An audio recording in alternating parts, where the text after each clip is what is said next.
హల్లెలూయా. ఈరోజు యొక్క వాక్య ధ్యానం కొరకు పరిశుద్ధ లేఖనములో నుండి జోయల్, బుక్ ఆఫ్ జోయల్, యేవేలు గ్రంథములో నుండి మాట్లాడదాం. 2వ అధ్యాయము 28వ వచనం.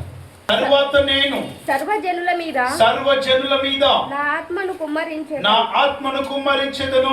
మీ కుమారులను మీ కుమార్తెలను ప్రవచనములు చెప్పుదురు. మీ ముసలివారు కలలు కందురు. మీ యవనులు దర్శనములు చూతురు. ఆ దినములలో పనివారి మీదను పనికత్తెల మీదను నా ఆత్మను కుమ్మరించెదను. గట్టిగా ప్రార్థన చేద్దామా? ప్రేమ కలిగిన మా తండ్రి, జీవాధిపతి, నీకు వందనాలు. ఈ మాటలు ప్రభువా మీరు మాట్లాడి నీ ప్రజలను ప్రభువా నీ కృపలో నిలబెట్టుకొని బలమైన శక్తివంతమైనటువంటి మాటలు మీరే మాకు వినిపింప చేయమని నేను ప్రార్థన చేస్తున్నాను. తండ్రి నీకు వందనాలు. నీ కార్యములు ఎంతో గొప్పవి తండ్రి. నీ కృపలో మమ్మల్ని నిలబెట్టుకునమని తండ్రి నీకు వందనాలు. నీ చేతికి మమ్మల్ని అప్పగించుకుంటూ యేసు నామములో ప్రార్థిస్తున్నాము మా తండ్రి, ఆమేన్. ఎంత మంచి దేవుడవేసయ్యా,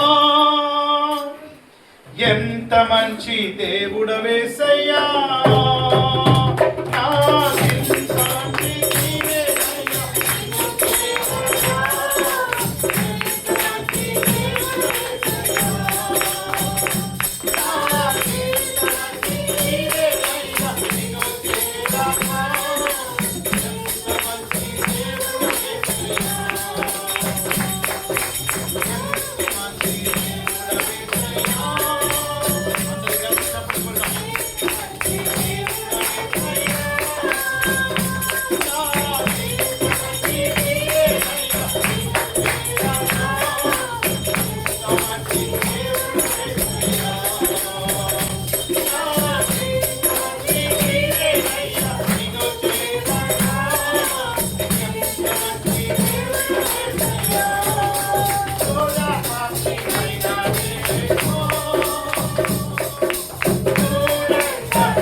దేవునికి మహిమ కలుగును గాక.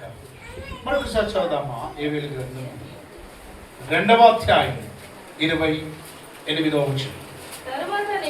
తరువాత నేను సర్వజనుల మీద నా ఆత్మను కుమ్మరింతును.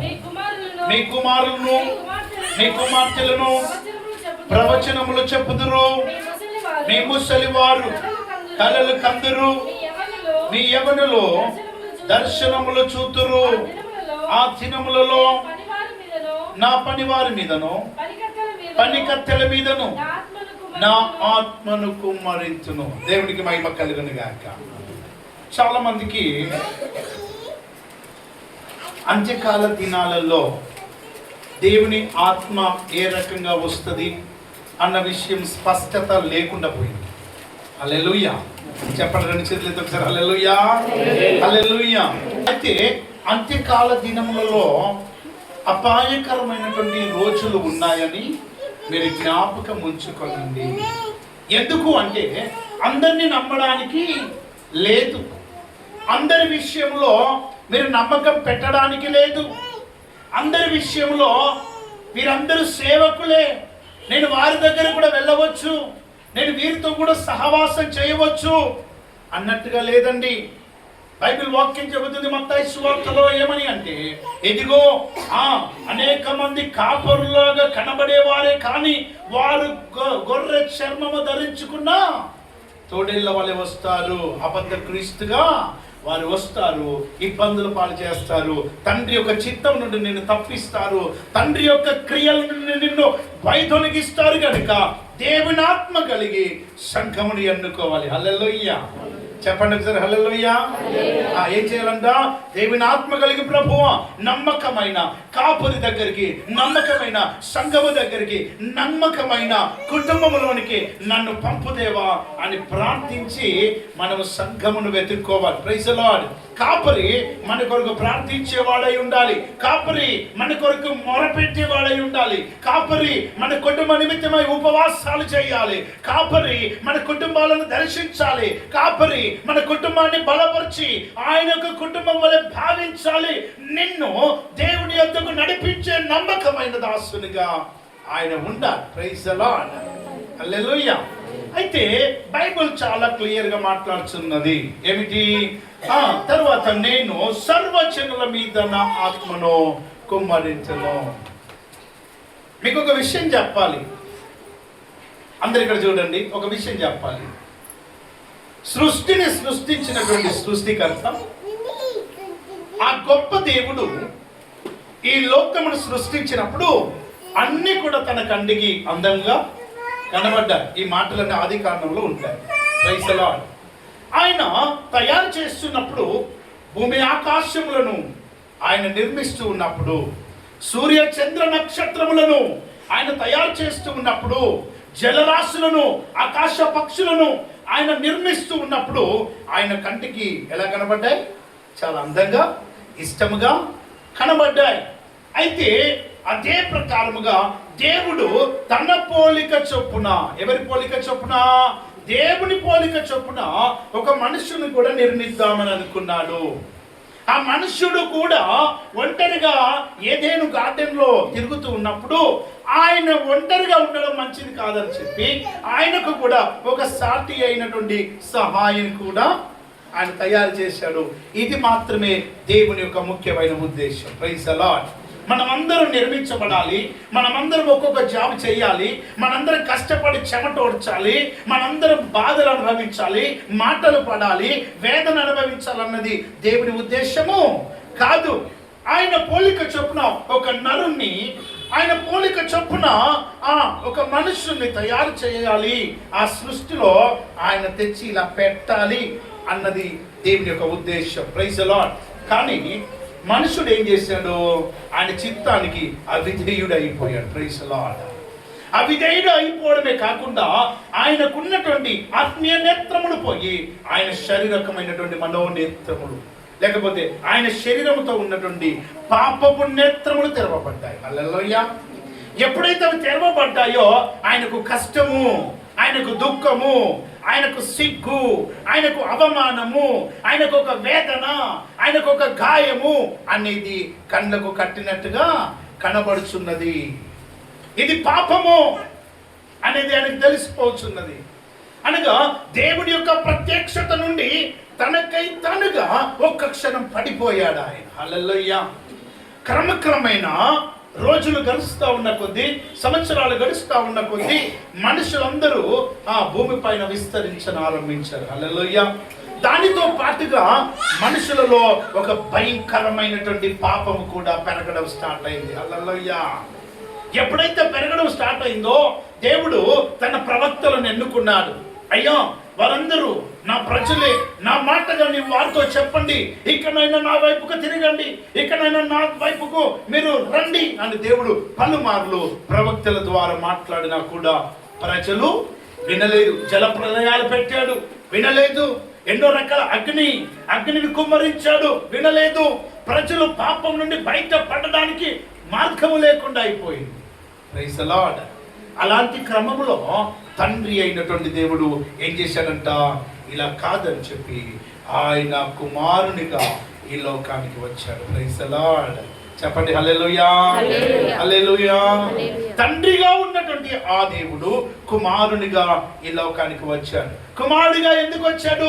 మనిషి చేసేటువంటి పాపము ఒక గొర్రె వలనో, ఒక పక్షి వలనో, లేకపోతే పక్షి రక్తము, గొర్రె రక్తము, లేకపోతే మానవుని రక్తము వలన, లేకపోతే మనిషి రక్తము వలన ఆ పాపములు కడగబడము కనుక పాపము లేని మనిషి కావాలి, ఏ పాపం ఎరగనిటువంటి మనిషి కావాలి, ఆయన దేవుని కుమారుడు అయి ఉండాలి అని ప్రవచన లేఖనముల ప్రకారముగా కన్యక గర్భమందు ఎవరు? ఒక శిశువు పుడతాడు. ఆయనే ప్రభు అయిన యేసుక్రీస్తు. హల్లెలూయా. ప్రభు అయిన యేసుక్రీస్తు కూడా ఈ లోకానికి వచ్చాడు. అనేకమైన స్వస్థతలు, అనేకమైన కార్యాలు చేశాడు.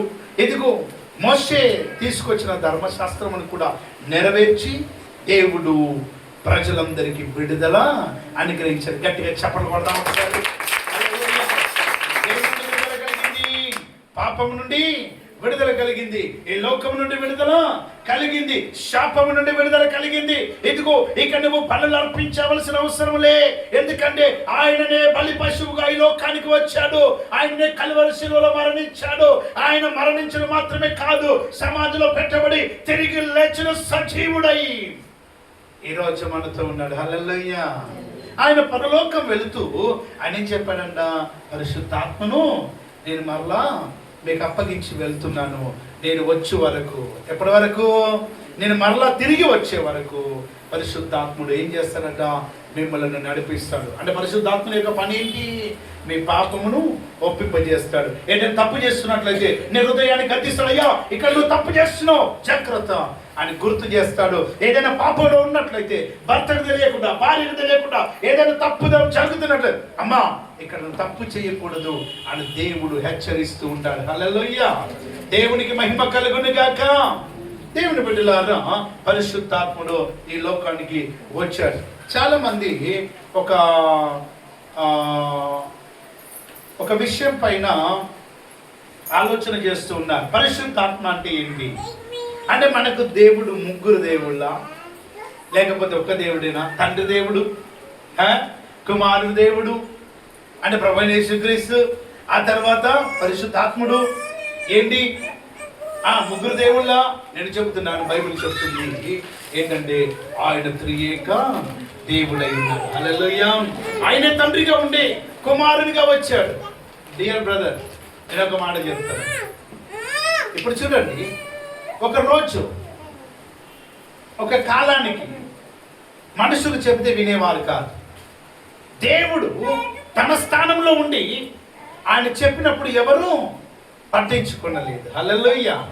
ఎప్పుడైతే ఆయన మనిషిగా వచ్చాడో, ఎప్పుడైతే ఆయన మానవునిగా ఈ లోకానికి వచ్చాడో, ఎప్పుడైతే మనిషిగా ఈ లోకానికి దిగి వచ్చాడో ప్రజలకు అర్థమైపోయింది, ఈయనే తండ్రి యొక్క కుమారుడు. హల్లెలూయా. ఈయన నా కొరకు ప్రాణమును అర్పించినటువంటి గొప్ప దేవుడు, ఆయన రక్తంలోనే నాకు విడుదల కలుగుచున్నది అని ప్రజలు నమ్మారు. హల్లెలూయా. ఇప్పటికి నమ్ముతూనే ఉన్నారు. ప్రపంచ దేశాలు యేసును అంగీకరించడానికి ఒకే ఒక కారణం ఏంటో తెలుసా? ప్రభు అడిగాడు, ఆయన ఏం చేస్తాడంట, నీకు ఆయన అనుగ్రహించాడు. దేవునికి స్తోత్రం. దేని నుండి? నువ్వు కట్టబడిన బంధకముల నుండి, నువ్వు చుట్టబడిన పాపముల నుండి, నిన్ను తరతరాలుగా వెంటాడుతున్నటువంటి ఆ శాపముల నుండి దేవుడు నీకు విడుదలిచ్చాడు. గట్టిగా చెప్పులు కొట్టి. ఈ విషయం ఇంత క్లియర్ గా ఉంది. పరిశుద్ధాత్మనే లేదు అని కొంతమంది వాదిస్తున్నారు. దేవుని బిడ్డలారా, వాక్య భాగంలోనికి వెళ్దాం. అపోస్తలుల కార్యములు 3వ వచనం చదువుదామా? ఆయన శ్రమ పడిన తరువాత అనగా కల్వరి శిలువలో బలియాగమైన తరువాత అందరూ కూడా, యవనస్తులకు అందరూ కూడా మీరు వినాలి. ఏంటి అసలు దేవుడు శ్రమ పడిన తర్వాత ఏం జరిగింది? ఏంటంట? ఆయన శ్రమ పడిన తర్వాత 40 దినముల వరకు 40 దినముల వరకు అనగా పెట్టబడి తిరిగి లేచి ఆయన మరలా శిష్యులకు కనబడుచు ఉన్నాడు.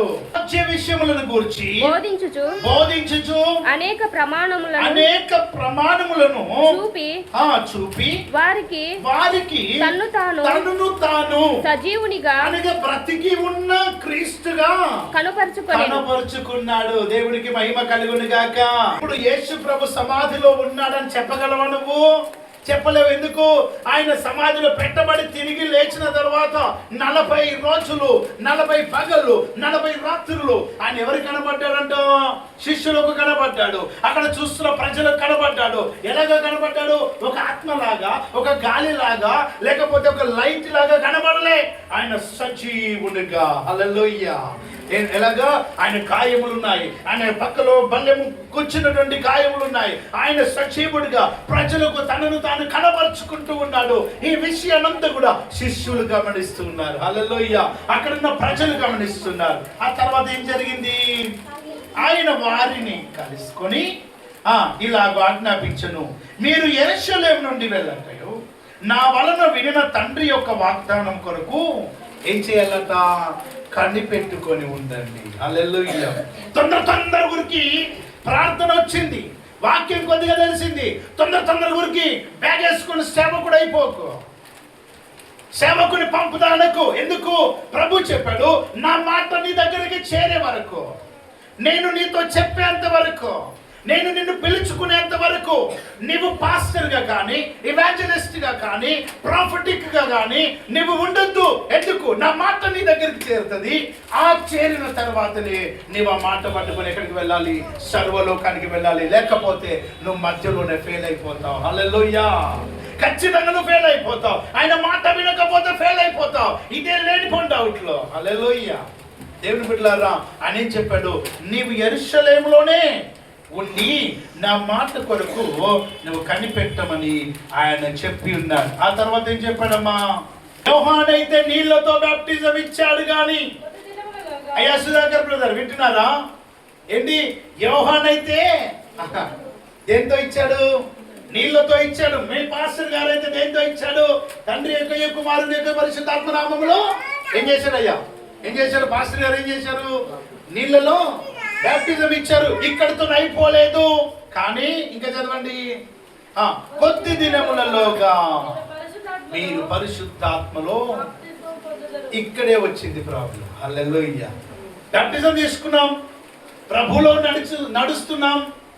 అయితే ఇంకేం కావాలి అనుకుంటున్నావేమో?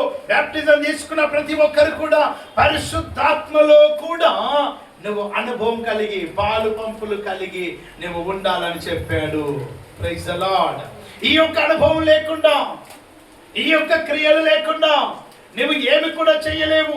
పరిశుద్ధాత్ముని యొక్క నడిపింపు లేకుండా నువ్వు ఏమి కూడా నెరవేర్చుకునలేవు. పరిశుద్ధాత్ముని యొక్క సహకారం లేకుండా నువ్వు ఎలాంటిది చెయ్యాలన్నా అది అంత సులువైన విషయం కాదు ప్రియులారా.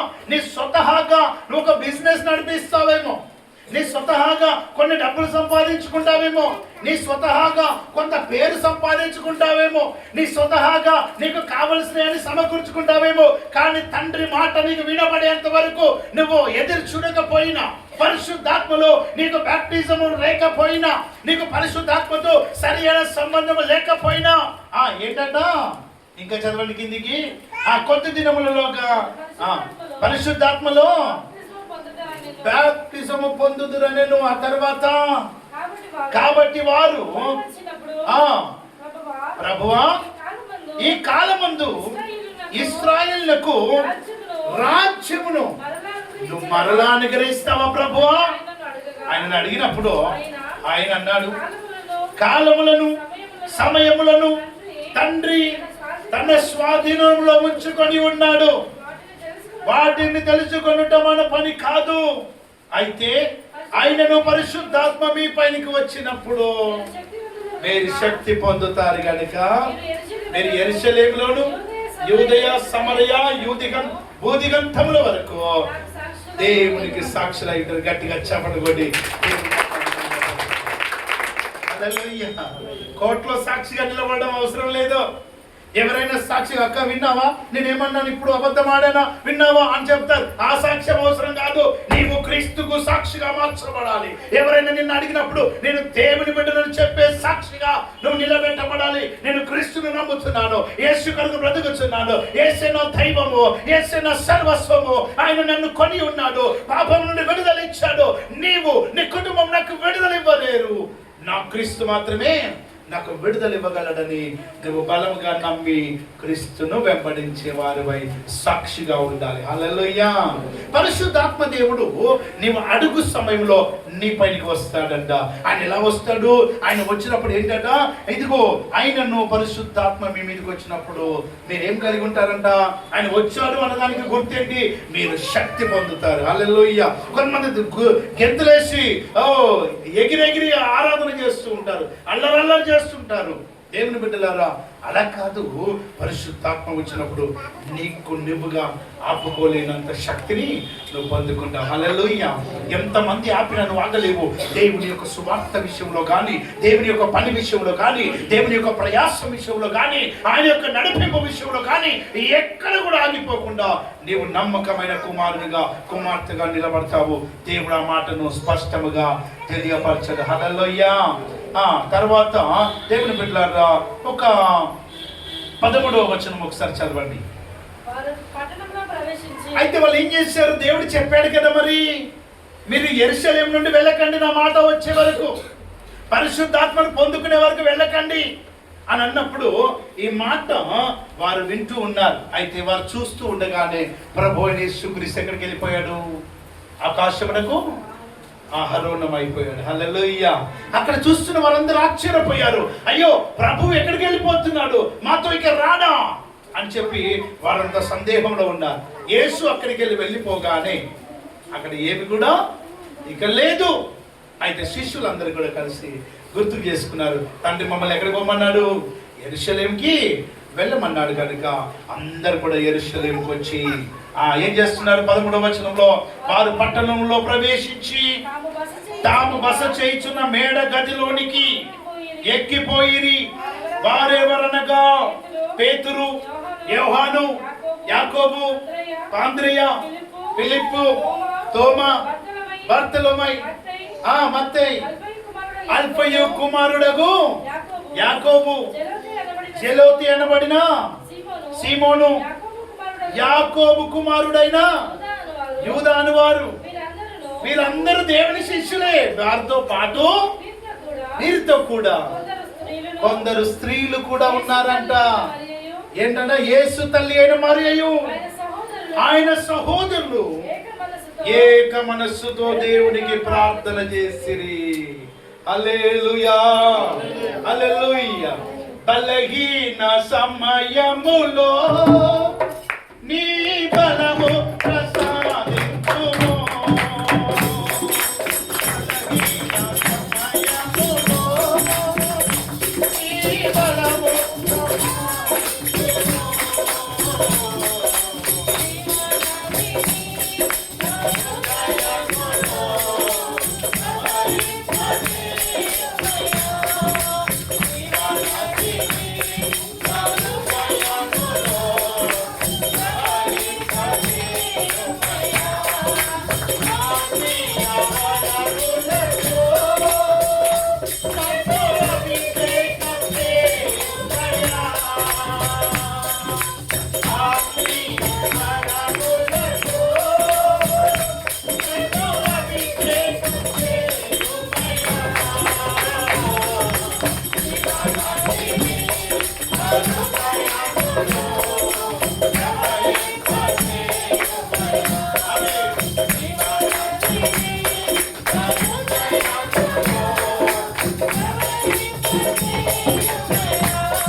ఒకసారి గమనించండి.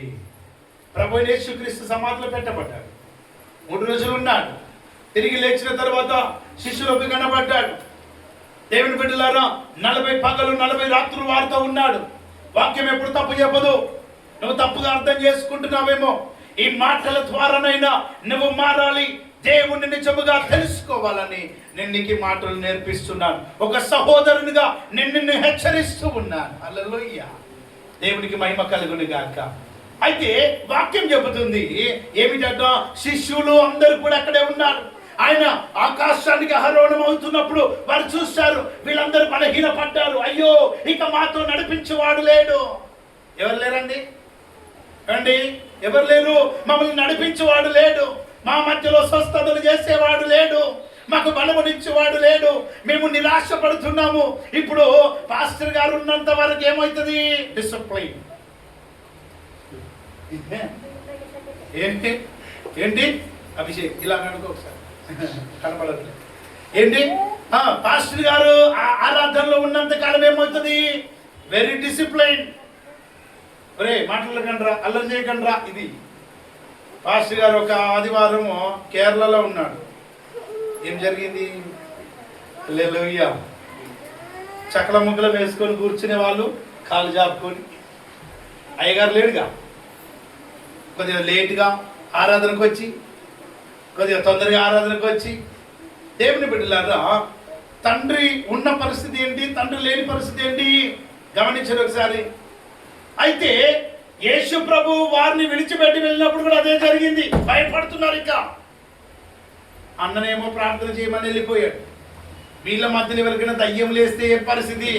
యేసు రక్తం చేయం, అందరం పోయి బయట నిలబడదాం, కొద్దిగా మెల్లగానైనా ప్రార్థన చేద్దాం, అల్లరల్లరి చేసి ప్రార్థన చేయకండి. ఎందుకంటే గట్టిగా 2-3 దయ్యాలు వేసినాయి అనుకోండి, ఏది పరిస్థితి?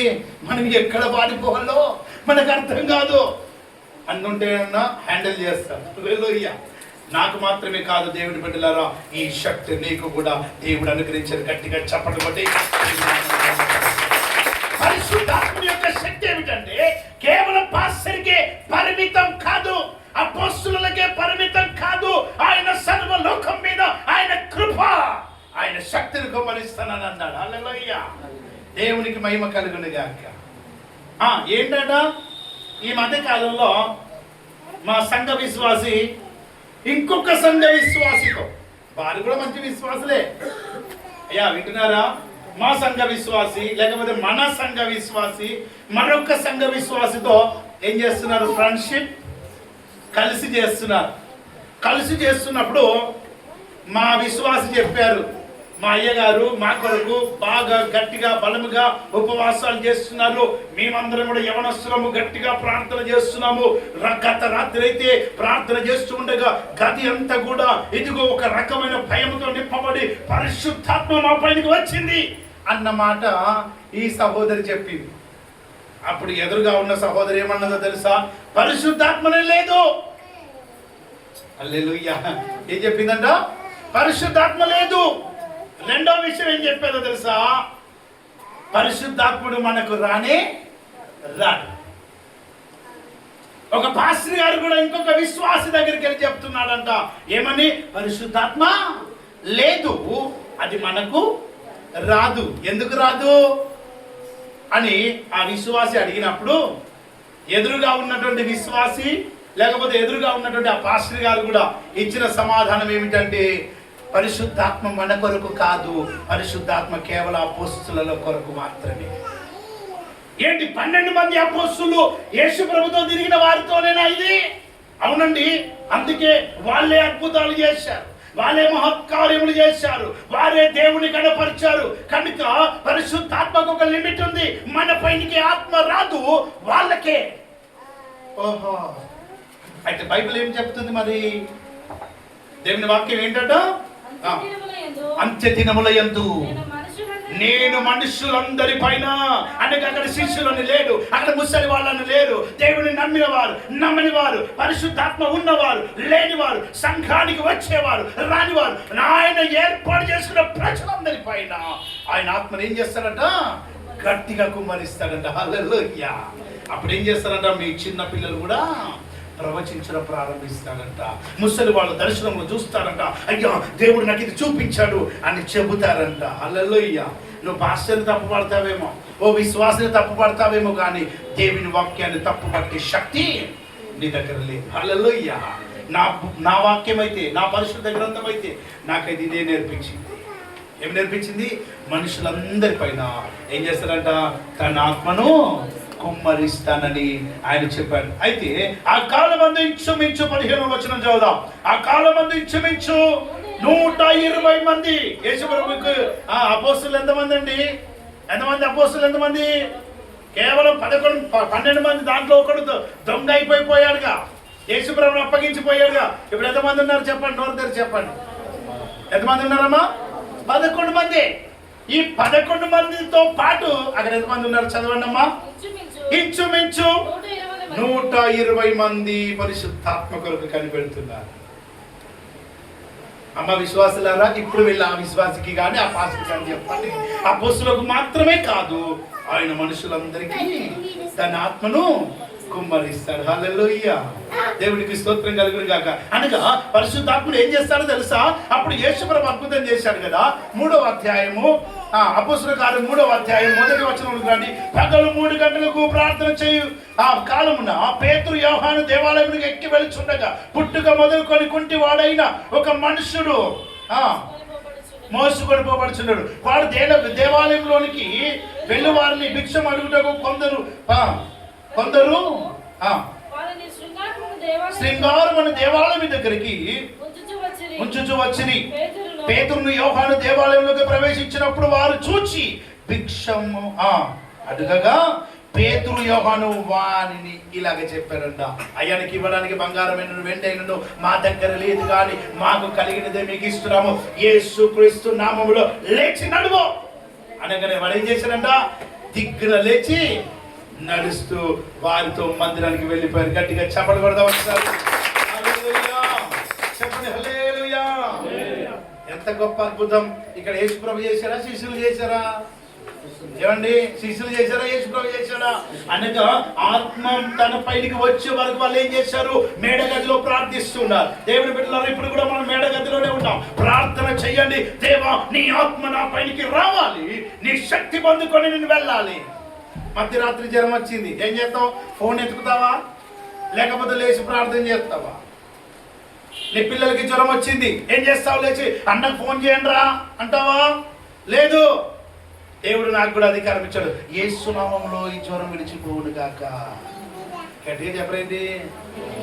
దేవుని పిల్లలు అయిన వాళ్ళందరూ గట్టిగా ఆమేన్ చెప్పండి. యేసు నామములో జ్వరం విడిచిపోవును గాక. హల్లెలూయా, హల్లెలూయా. యేసు నామములో దయ్యము విడిచిపోవును గాక. ఎవరికైనా దయ్యములు వామ్మో నా మీద పడగలరు ఇట్లా చేయకండి. ఇదంతా దొంగ విశ్వాసం అంటారు. ఏమంటారు? దయ్యం లేచింది అనుకో, ఎవరైనా దొరు కొట్టుకున్నారు అనుకో, అమ్మ నాకు వద్దులే అనకండి. ఏంది చెప్పాలంటే అధికారంతో యేసు నామములో దురాత్మ విడిచిపోవును గాక. ఆ బిడ్డ మా బిడ్డ, నా దేవుడు ఏర్పాటు చేసుకున్న బిడ్డ. సతన తనలో ఉండడానికి అంత మాత్రం అధికారము నీకు లేదంటే హల్లెలూయా. వెంటనే ఏమైపోతుందంట? ఆ దయ్యం విడిచి అప్పుడు ఎవరు అద్భుతం చేస్తున్నారు? నీ ప్రార్థన దేవుడి శక్తిని బట్టి అద్భుతము జరుగుతున్నది. హల్లెలూయా. సో దేవుని బిడ్డలారా, అక్కడ ఏం జరిగిందంట? 2వ అధ్యాయంకి వెళ్ళండి, 1వ వచనంకి వెళ్ళండి. మీరు ప్రార్థన చేస్తూనే ఉన్నారు, మేడగదిలో ప్రార్థిస్తూనే ఉన్నారు. 1 రోజు కాదు, 2 రోజులు కాదు, 10 రోజులు కాదు. దేవుని ఆత్మ వారి పైన వచ్చే వరకు ఏం చేస్తున్నారు? ప్రార్థన చేస్తున్నారు. ఏమని ప్రార్థన చేస్తున్నారు? ప్రభువా, నీ పరిశుద్ధాత్మను మా పైనకి పంపండి, పరిశుద్ధాత్మను మమ్మల్ని కడగండి, మాలోనికి రండి, మేము కూడా సువార్త చెప్పాలి అన్నటువంటి శక్తి కలిగి వారు ప్రార్థన కొరకు సిద్ధపడుతున్నారు. బిడ్డలారా, 2వ అధ్యాయం 1వ వచనం చదవండి. పెంతెకోస్తు అనే పండగ దినము వచ్చినప్పుడు అందరూ ఒక చోట కూడుకొని ఉండగా అప్పుడు వేగముగా వీచే బలమైన గాలి వంటి ఒక ధ్వని ఆకాశము నుండి అకస్మాత్తుగా, చూడండి, కూర్చుండి ఉన్నటువంటి ఇల్లంతా నిండిపోయెను. మరియు అగ్ని జ్వాలలు వంటి నాలుకలుగా విభాగింపబడినట్టుగా వారికి కనబడి వారిలో ఒక్కొక్కరి పైనికి వాలగా వారందరూ పరిశుద్ధాత్మతో నింపబడిరి. గట్టిగా చెప్పలు కొట్టండి. హల్లెలూయా, హల్లెలూయా. నిజంగా చెప్పాలంటే దేవుని బిడ్డలారా, మీరు వాక్యం చదవడం లేదు, దాన్ని అనుభవించడం లేదు. దేవునికి స్తోత్రం. నేను ఈరోజు ప్రార్థన చేసినప్పుడు దయ్యాలు పారిపోతాయి. ఎందుకో తెలుసా? నేను ప్రార్థించినప్పుడు రోగులు స్వస్థత పొందుతారు. ఎందుకో తెలుసా? నేను ప్రార్థించినప్పుడు ఎలాంటి రోగమైన విడిచిపోతుంది. ఎందుకో తెలుసా? నేను ప్రార్థించినప్పుడు ఎలాంటి అప్పుల సమస్య అయినా పోతుంది. ఎందుకో తెలుసా? పరిశుద్ధాత్మ నాలో ఉన్నాడు. హల్లెలూయా, హల్లెలూయా. ఇప్పుడు మెడ పైన కత్తి పెట్టినా కూడా నేను ఒకటే చెప్తాను, చస్తే దేవునికి స్తోత్రం, దేవుని రాజ్యంలో ఉంటాను, బ్రతుకుతే క్రీస్తు మాత్రమే ప్రకటిస్తాను. ఇది నా తెగింపు. దయ్యం లేచింది అనుకో, అరే బ్యాగ్ పట్టుకుంటారా, నేను కింద ఉంటా, మీరు వచ్చేయడానికి చెప్పను. ఎందుకు? నా బిహేవియర్ అది కాదు. తమ్ముడు మీరు కొద్దిగా లేట్ వచ్చినా పర్లేదు, తొందరగా వెళ్ళిపోవాలి. ఎందుకు? ఆ దయ్యం పోయినాకనే వస్తా. తిరిగి ఆత్మని ఇవ్వలేదు మనకు. హల్లెలూయా. ఏమి ఇచ్చాడంట? పరిశుద్ధాత్మని మనకు అనుగ్రహించి. పరిశుద్ధాత్మ ఇప్పుడు ఏం చేస్తావు తెలుసా? అయ్యా సహోదరుడా, నువ్వు తప్పు చేస్తున్నప్పుడు, ఎక్కడైనా నీ కళ్ళ ముందు తప్పు కనపడుచున్నప్పుడు నీకు అటువైపు వెళ్ళకు అని చెబుతుంది. హల్లెలూయా. నువ్వు అక్కడ తప్పుగా మాట్లాడుకో, తప్పుగా బిహేవ్ చేయకు. ఇదిగో నువ్వు కానుక తీసుకుని వచ్చి కానుక వేస్తున్నప్పుడు, నువ్వు డబ్బులు లెక్క పెడుతున్నప్పుడు పరిశుద్ధాత్ముడు చెబుతాను, నో, మోసగించకు అంటాడు. హల్లెలూయా. తండ్రిని నువ్వేం చేయకూడదు? మోసగించొద్దు. ఎందుకు? ఆయన నీకు మోసంతో ఇవ్వలేదు. నీకు ఎలాగిచ్చాడంట? ఆకాశ తొమ్ముడు నీ కొరకు విప్పాడట. నువ్వు ఇస్తున్నప్పుడు వెంటనే నువ్వు దానికి ప్రతిఫలం చూడకపోవచ్చు, కానీ నేను అంటున్నాను, ఒకానొక సమయం వస్తుంది. కొంతమంది నీ గురించి మాట్లాడుకుంటారు. ఏమని తెలుసా? వారు ఏ జన్మలు చేసుకున్నారో, మీరు ఏ జన్మల్లో చేసుకోలేదు.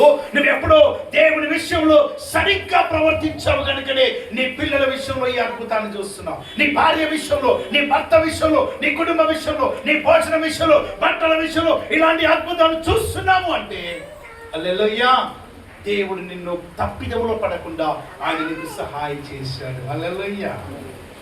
ఒక ఆమె అంటుంది, ఏమని? పిల్లలతో దేవుని దగ్గర నువ్వు రాకపోయినా ఇంకా హల్లెలూయా. నువ్వే సరిగా కూర్చుంటలేవు. 10 నిమిషాలు బయట, 10 నిమిషాల లోపల నీ ఆరాధన సరిగా లేదు. ఏమంటున్నావు? తర్వాత దగ్గరకు వచ్చి, అయ్యగారు నాకు కరెక్ట్గా బాగుపడ్డాడుగా ప్రార్థన చేయండి. నేను సాయంత్రం బయటికి వెళ్ళిపోతాను. నువ్వు ఇలాంటి పని చేయడానికి రాకూడదు చర్చికి. ఎందుకు? స్వార్థంగా వాడుకుంటున్నావు.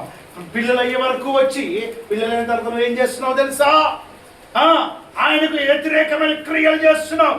అప్పుడు అయ్యగారు వచ్చి ఇంటికి వచ్చి, ఏమైందమ్మా గుడికి రావా అని అడిగితే చెప్తుంది, ఎక్కడన్నా పని తీరలేదు. అప్పుడు అంటే ఇద్దరమే ఉండేటోళ్ళు, టకాటక్ ఇద్దరు స్నానం తీసుకొచ్చు. ఇప్పుడు పిల్లగాడు పుట్టాడుగా, రావడానికి కొద్దిగా టైం పట్టిద్ది. అయ్యా, ఎవరికి వెయిటింగ్లో పెడుతున్నావు తెలుసా? నువ్వు ఎవరికి వెయిటింగ్లో పెడుతున్నావు తెలుసా? నా దేవుడికి నువ్వు వెయిటింగ్లో పెడుతున్నావు. హల్లెలూయా. ఆయన నీ ఇంటి ముందు గడప దగ్గర నిలబడ్డాడు. ఆయన లేక నిలబడలే, ఆయన నిన్ను అడుక్కోవడానికి నిలబడలే, ఏదో నీ దగ్గర పొందుకుందామని నిలబడలే, నీవు ఇచ్చిందంతా ఆయన తిందామని నిలబడలేదు. కాదు, ఆయన నిన్ను ఇంతకంటే గొప్పగా ఆశీర్వదించుదామని ఆయన నిలబడ్డాడు. గట్టిగా నమ్మిన వారు చప్పట్లు కొట్టి హల్లెలూయా, హల్లెలూయా. దేవునికి స్తోత్రం కలుగును గాక. వారందరూ 120 మంది, ఇంకా వారికంటే ఎక్కువనే ఆ మేడ గదిలో నిలబడి ప్రార్థన చేస్తున్నారు. పరిశుద్ధాత్మ మా పైకి రండి, రండి, రండి, రండి అనగానే ఏం చేసిందంట? పరిశుద్ధాత్మ ఒక్క క్షణము ప్రవాహము వలె వారి పైకి వచ్చి వారిలో వాక్శక్తి అనుగ్రహించిన కొలది వారు అన్య భాషలో మాట్లాడసాగి. అరే ఏం జరిగిందో ఒక్కసారి చూద్దామండి. అక్కడ పెంతెకొస్తేనే పండుగ దినం వచ్చినప్పుడు అందరూ ఒక చోట కూడుండి, అప్పుడు వేగముగా వీచు బలమైన గాలి వంటి ఒక ధ్వని ఆకాశము నుండి అకస్మాత్తుగా వారు కూర్చుని ఉన్న ఇల్లంతా నిండెను. మరియు అగ్ని జ్వాలల వంటి నాలుకలుగా విభాగింపబడినట్లుగా వారికి కనబడి వారిలో ఒక్కొక్కడి మీద వ్రాలగా అందరూ పరిశుద్ధాత్మతో నిండిన వారే. ఆత్మ వారికి వాక్శక్తి అనుగ్రహించిన కొలది అన్య భాషలతో మాట్లాడసాగిరి. Praise the lord. హల్లెలూయా. 10 సంవత్సరాలు అయింది శుభ్రమణ, మార్పు అయితే లేదు. దేనికి? నీకు దేవుని యొక్క ఆత్మ రుచి నువ్వు తెలుసుకోలేదు. 15 రోజులైంది అన్నాను తినక, కానీ మీకంటే బలముగా వాక్యం చెప్పగలుగుతున్నాను, ఏకంగా ఉంటే బలముగా ఆరాధన చేయగలుగుతున్నాను. Praise the lord. హల్లెలూయా. మీ ముఖాలన్నీ ముడతపడి ముడుచుకొని చలికి గజగజగా వణికినట్టుగా. హల్లెలూయా. ఒక పువ్వు ఉంటుంది తెలుసా మీకు? ఆ పువ్వుని ఇలా ముట్టుకొని దాన్ని మనం ఏమైపోద్ది? ముడుచుకుపోతుంది. మీరు అందరూ అలాగే ఉన్నారు. హల్లెలూయా. ఎలా ఉండాలంట? అందుకే మీరు 4 ఉపవాసాలు చేయాలి, గ్లో ఉంటారు. దేవునికి స్తోత్రం కలుగును గాక. ఉపవాసంలో దేవుడు బలమైన శక్తిని అనుగ్రహిస్తాడు. నాకు తెలుసు దేవుడు గొప్ప కార్యాలు ఆ స్థలంలో జరిగించబోతున్నాడు. నాకు తెలుసు ఈ ఎప్పుడు ఉపవాసాలు చేస్తామో ఎక్కువ ఆటంకాలు మేము పొందుకుంటున్నాం. పర్సనల్గా పొందుకుంటాం. టెన్షన్, ఈ పని జరగలేదు కదా టక్కున జరిగిపోయింది. హల్లెలూయా. ఈ పని కాలేదు కదా అయితే వెంటనే అయిపోయింది. నిన్న రాత్రి మేము పత్రికలు తీసుకురావడానికి గట్కేసరికి వెళ్ళాలి. వాస్తవానికి సాధనగా అనుకున్నట్టు వీళ్ళు ఆగేటట్టుగా లేరు, పరుగెత్తుతున్నాం. అక్కడనేమో మాకు పోస్ట్ చేసే వ్యక్తి బస్సులో ట్రాన్స్పోర్ట్లో ఎవరు తీసుకోవట్లేరు. అంతకుముందు 2 వారాల క్రితమే బస్సులోనంట ఏదో గంజాయి దొరికిందంట. దాన్ని బట్టి ఏ పార్సల్ తీసుకోవట్లేదు వాళ్ళు. నిన్న మా తమ్ముడు బస్ స్టాండ్లో వెళ్ళి పోస్టర్లు చాలా బరువు ఉన్నాయి. అయ్యా కొద్దిగా హైదరాబాద్కు అందించండి, మా వాళ్ళు వస్తారు, కొన్ని డబ్బులు కూడా ఇస్తానండి, అక్కడ దించండి. ఎవరు కూడా ఒప్పుకోవట్లేదు. అంటే వాళ్ళ డ్యూటీ వాళ్ళు చేస్తున్నారు. ఏమి జరిగిందో అర్థం కాలేదు. నేనే అనుకున్నాను, అమ్మతో చెప్పాను, కరెక్ట్గా మధ్యాహ్నం 2 అవుతుంది. ఇప్పుడు కారు తీసి వరంగల్కి వెళ్ళిపోతాను. అక్కడికి వచ్చాయి 3 గంటల ప్రయాణం, మళ్ళీ 3 గంటల ప్రయాణం, 6 గంటల ప్రయాణం. ఓ 2,000 రూపాయలు పోయినాయి. వెళ్తాను, నాకు కారు తీసుకొని అని చెప్పి నేను సిద్ధపడుతూ ఉన్నాను. మా తమ్ముడు చెప్పు, అన్నా మీ ఫ్రెండ్ వచ్చారన్నా. నా ఫ్రెండ్ బస్ స్టాండ్కి ఎందుకు వచ్చాడు? నాకు అర్థం కాలే. ఆశ్చర్యం జరిగించాడు దేవుడు. ప్రభువా ఇక నాకు తప్పేలాగా లేదు అనుకున్న టైంలో నా ఫ్రెండ్ వచ్చాడని చెప్పాడు ఆయన. ఎవరా ఫ్రెండు? నాతో కలిసి చదివినటువంటి నా క్లాస్మేట్ కండక్టర్ అయ్యాడు. Bus conductor. ఈయన వెళ్ళి ఆయన కలిసేసరికి నేను అన్నాను, అరే కిరణ్ తొందరగా తీసుకురా, నాకు చాలా ముఖ్యమైన. ఆయన ఏమన్నాడు తెలుసా? దేవుడు నమ్మలేదు, అన్యుడే, ఇది దేవుని పనిదేనా అని అన్నాడు. దేవుని పనిదే, కావాలంటే ఒక సైడ్ చింపి చూడు, అన్ని పత్రికలే ఉంటాయి దాంట్లో. అయితే పర్వాలేదు, నీ పైన నాకు విశ్వాసమే, ఇది నీకు అందిస్తానని అన్నాడు. కానీ టైంకి అక్కడ ఉండాలి అని అన్నాడు. నేను వెంటనే ఆయన బస్సులో పెట్టుకున్నాడు. బస్సు ప్రయాణమే వస్తుంది. ఆయన ఫోన్ చేయడం మర్చిపోయాడు. నేనే ఫోన్ చేశాను, ఎక్కడ దాకా వచ్చావు? ఇప్పుడే దాటాను జానిగా. అబ్బా నాకు ఇక్కడికి వెళ్ళి గంట పరిగెత్తుతున్నాం, కారులో పరిగెత్తుతున్నాం. బస్సు రానే వచ్చింది. ఆయన ఏమన్నాడు తెలుసా? 7 కిలోమీటర్ల దూరంలో ఉన్నామని అన్నాడు. అందుకుంటాంలే అనుకున్నాం, మాకేం తెలుసు రోడ్ అంతా డైవర్షన్ ఉంది అక్కడ. వెంటనే కారు తీసుకొని వెళ్ళేసరికి మేము ఒక రోడ్ ఎక్కపోయి ఇంకో రోడ్ ఎక్కున్నాం. దరిదాపుగా 8-9 కిలోమీటర్లు వెనక్కి వెళ్ళిపోయింది. అక్కడి నుండి మళ్ళీ ట్రాఫిక్లో వచ్చేసరికి బస్సు అక్కడికి వెళ్ళి కదిలింది. ఎక్కడికి వచ్చావు? ఈ టెన్షన్ తట్టుకోలేకపోయింది. నేను అన్నాను, పక్కన సోడా బండి వాళ్ళైనా ఈ మక్క పుట్ట కాచే వాళ్ళైనా ఎవరున్నా వాళ్ళకి ఇచ్చేసి నేను పికప్ చేసుకుంటాను అని అంటే, లేదు అట్లా ఇవ్వను, నువ్వు రావాలి. వెళ్తుంది బస్సు, గొప్ప కార్యం చేశాడు. పరిగెత్తుకొని వెళ్ళి ఆయన అనుకున్నాడు ఇక రాలేనేమో అనుకోని ఆయన తీసి ఆ బ్యాగ్ మొత్తం బ్యాగ్ ఒక మక్క పుట్టలు అమ్మేదానికి ఇచ్చాడు. అమ్మా మా తమ్ముడు వస్తాడు, ఇచ్చేయండి అని చెప్పాడు. నీ పేరేంటి అని అడిగాడంట ఆయన. ఆమె పేరు గుర్తుకు లేదు, కానీ ఆమెను చూసినప్పుడు నా ఫ్రెండ్ కనిపించిందంట. యేసుప్రభుని నమ్మిన వ్యక్తి ఆమె అని. హల్లెలూయా. కాల్చేటామె ఎవరు? దేవుని నమ్మినటువంటి వ్యక్తి. అయ్యా నేను అందజేస్తానయ్యా అని చెప్పాను. నేను అక్కడికి వెళ్ళేసరికి ఆమె చెప్పింది, పాస్టర్ గారు ఇవి తీసుకోండి. నేనేంటో తెలుసా నీకు? హల్లెలూయా. అంటే మిమ్మల్ని చూసేసరికి ఏదో దగ్గరకు వస్తున్నాను కదా, మీరే పాస్టర్ అనుకున్నాను. నిజంగా నేను పాస్టర్ని. ఇవన్నీ పత్రికలమ్మ, చాలా వందనాలు. దేవుడు మిమ్మల్ని దీవించును గాక. దేవుడి జీతం అయితే 22వ తారీఖు మీరే కూడా రండి అని చెప్పి నేను తీసుకొని వచ్చాను. దేవుని బిడ్డలాగా సాతాను ఒక పని మనం చేద్దాం అనుకున్న పనిని సాతాను గారు ఏం చేస్తాడు? ఖచ్చితంగా అడ్డుకుంటాడు. నేను అంటున్నాను, నువ్వు చెయ్యాలనుకున్న పని అన్ని పైసలు ఇస్తావా? రక్తం చేయం, మనం ఏంటి, మన పరిస్థితి ఏంటి? దేవుడు చెప్తున్నాడు, ఒక్కసారి నువ్వు విప్పించు, ఆ తదుపరి నేను నిన్ను ఆశీర్వదించితే. పేతురు ఏం చేశారో తెలుసా? పక్కన ఉన్న వాళ్ళని పిలుచుకుని, రే పట్టండ్రా, ఈ చేపలను పట్టి దీంట్లో వెయ్యలేకపోతున్నాను అని అన్నాడు. పట్టజాలనంత విస్తారమైన కోత నువ్వు కోస్తావు. ఇక చివరి మాట నేను చదివి వినిపిస్తాను. మన అపోస్తలుల కార్యము 2వ అధ్యాయం 17వ వచనం. అంత్య దినముల యందు నేను మనుషులందరి పైన నా ఆత్మను కుమ్మరించెదను, మీ కుమారులను మీ కుమార్తెలను ప్రవచించెదరు, మీ యవనులకు దర్శనములు కలుగును, మీ వృద్ధులు కలలు కందురు. హల్లెలూయా. ఆ దినములలో మనుషులందరి పైన నా ఆత్మను కుమ్మరిస్తానని చెప్పాడు. దేవునికి మహిమ కలుగును గాక. హల్లెలూయా. యోవేలు గ్రంథంలో ఏదైతే చదివామో, యోవేలు గ్రంథంలో ఏదైతే అనుభవించామో, యోవేలు గ్రంథంలో ఏదైతే చూసామో అదే మాట దేవుడు పరిశుద్ధాత్ముడు ఇక్కడ కూడా రాయించాడు. ఏమని? మనుషులందరి పైన నా ఆత్మను కుమ్మరిస్తానండి. దేవుని బిడ్డలారా, పరిశుద్ధాత్మను పొందుకోనండి.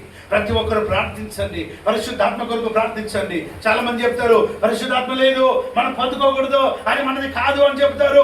వాక్యం చెప్తుంది ఏమని తెలుసా? మత్తయి సువార్త 12వ అధ్యాయం 32వ వచనానికి వెళ్ళండి ఒకసారి. గట్టిగా వినబడేలాగా, మనుష్య కుమారునికి విరోధముగా మాట్లాడు అనగా దేవుని యొక్క కుమారుడు అనగా ప్రభువైన యేసుక్రీస్తుకి, లేకపోతే మానవులకు విరోధముగా మాట్లాడిన వారికి పాప క్షమాపణ కలుగుతుంది.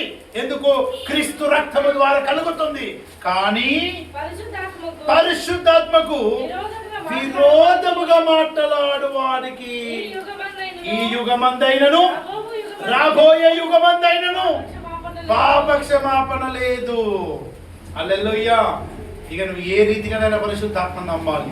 రండి కళ్ళు మూయండి, ప్రార్థన చేద్దాం.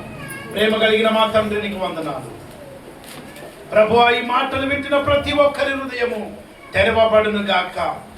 ప్రతి ఒక్కరు పరిశుద్ధాత్మను కలిగి వారు బ్రతుకుదురు గాక. హల్లెలూయా.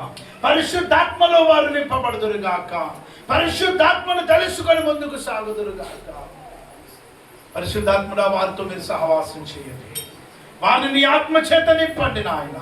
నీ పరిశుద్ధాత్మ చేత నింపండి. గొప్ప కార్యములు జరిగించమని అడుగుచున్నాను. కృపగల దేవా, నీకు వందనాలు. మా ప్రార్థన వింటున్న తండ్రి ప్రభువా, మనుషులందరి పైన నీ ఆత్మను కుమ్మరిస్తానని చెప్పారు. మా అందరిపై నీ ఆత్మను కుమ్మరించి ఘనమైన కార్యములు చేయమని యేసు క్రీస్తు నామములో అడుగుచున్నాము తండ్రి. ఆమేన్. ఓకే.